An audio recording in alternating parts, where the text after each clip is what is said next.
Assalamualaikum warahmatullahi wabarakatuh. Halo semuanya, perkenalkan kami dari kelompok 2 yang akan menjelaskan tentang asas-asas hukum perdata. Sebelum itu kami akan memperkenalkan diri kami terlebih dahulu. Perkenalkan, nama aku Adelia Salsabila. Perkenalkan, nama aku Nurlinda. Nama aku Naila Aprilia Najila. Nama aku Sisi Laurencia. Nama aku Nur Iftah. Nama aku Diah Anggun Maruti. Perkenalkan, nama aku Aulia Putri Wadia Pratama. Baik, tidak usah berlama-lama lagi, langsung saja kita saksikan videonya. Jadi, asas-asas dalam hukum perdata dibagi menjadi 12. Yang pertama, itu adalah asas kebebasan berkontrak. Dalam asas ini, para pihak diberikan kebebasan untuk membuat kontrak sesuai dengan kehendak mereka. Namun, kontrak yang dibuat tidak boleh melanggar hukum, kesusilaan, serta ketertiban umum. Dengan demikian, para pihak dapat menentukan hak dan kewajiban mereka dalam kontrak yang mereka buat. Yang kedua, asas konsensualisme. Dalam hukum perjanjian yang menyatakan bahwa suatu perjanjian dianggap sah dan mengikat sejak terjadinya kesepakatan antara pihak tanpa memerlukan formalitas tertentu. Dengan kata lain, dalam asas konsensualisme, kesepakatan para pihak merupakan inti dari sahnya suatu perjanjian, selama tidak bertentangan dengan hukum yang berlaku. Dalam sistem hukum di Indonesia, asas konsensualisme diatur dalam Kitab Undang-Undang Pasal 1320 Hukum Perdata KUH Perdata yang menyebutkan syarat sahnya suatu perjanjian diantaranya suatu adalah kesepakatan para pihak. Yang ketiga adalah asas kepercayaan, yang dimana setiap orang harus membangun rasa kepercayaan terlebih dahulu agar kewajiban yang tertera dalam sebuah perjanjian dapat dipenuhi. Karena tanpa adanya rasa kepercayaan, perjanjian tersebut tidak akan diadakan oleh kedua belah pihak. Yang keempat ada asas kekuatan mengikat.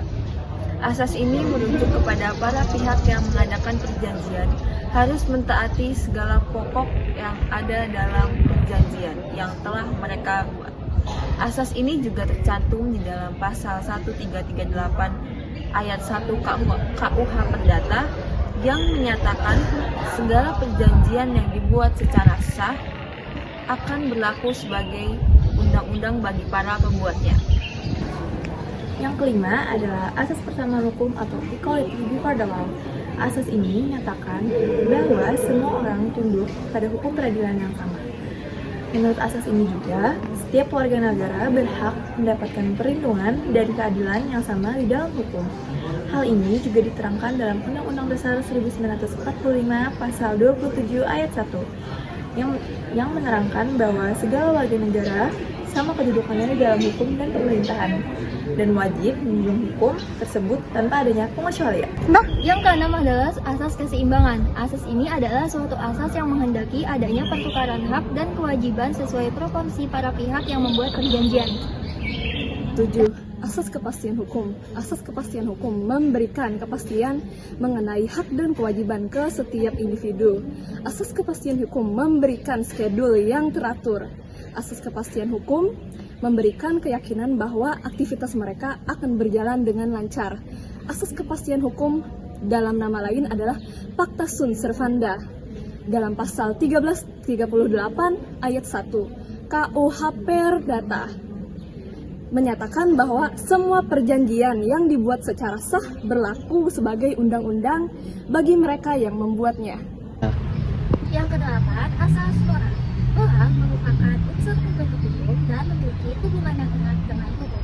Hubungan yang erat antara hukum dan moral, keduanya sama-sama mengatur tingkah laku manusia dan bertujuan untuk menciptakan kebaikan. Nah, asas moral dalam hukum perdata adalah landasan bagi pihak untuk bertindak dengan pertimbangan moral dalam menjalankan kewajiban-kewajiban dalam perjanjian. Asas moral ini tertuang dalam pasal 1339 KUH Perdata.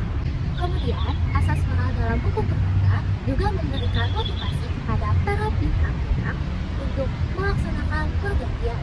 Tidak hanya hal-hal yang tegas dinyatakan di dalamnya, tetapi juga kebiasaan dan kepatuhan. Yang kesembilan, asas perlindungan. Asas perlindungan dalam hukum perdata adalah asas yang menyatakan debitur dan kreditur harus dilindungi oleh hukum. Namun, perlindungan yang utamanya diberikan kepada debitur karena pihak ini berada pada posisi yang lemah. Nah, asas perlindungan juga merujuk kepada prinsip yang bertujuan melindungi hak-hak individu dan kumpulan, terutamanya di dalam situasi di mana mereka mengalami ancaman, penindasan, dan ketidakadilan. Prinsip ini juga sering diterapkan dalam undang-undang, hak asasi manusia, dan dasar-dasar sosial. Yang ke-10 ada asas kepatutan. Asas ini berprinsip kepada keadilan dan kewajaran pada setiap keputusan atau tindakan yang akan diambil. Hal ini bermaksud agar setiap keputusan atau tindakan dapat dibuat dengan secara seksama, tidak berat sebelah, dan semua pihak mendapat keadilan. 11. Asas personalitas. Asas personalitas juga dipanggil sebagai asas kepribadian adalah perjanjian yang cuma berlaku untuk pihak yang membuat perjanjian tertentu. Asas personalitas juga dicantum dalam pasal 1315 dan pasal 1340 KUH Perdata.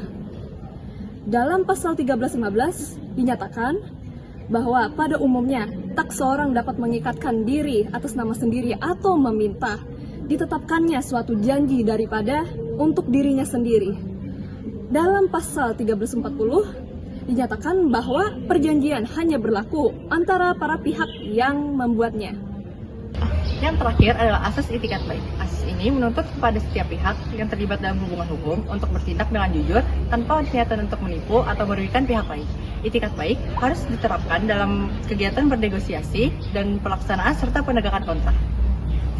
Sekian video dari kami, salah hilap mohon maaf. Wassalamualaikum warahmatullahi wabarakatuh. Bye-bye.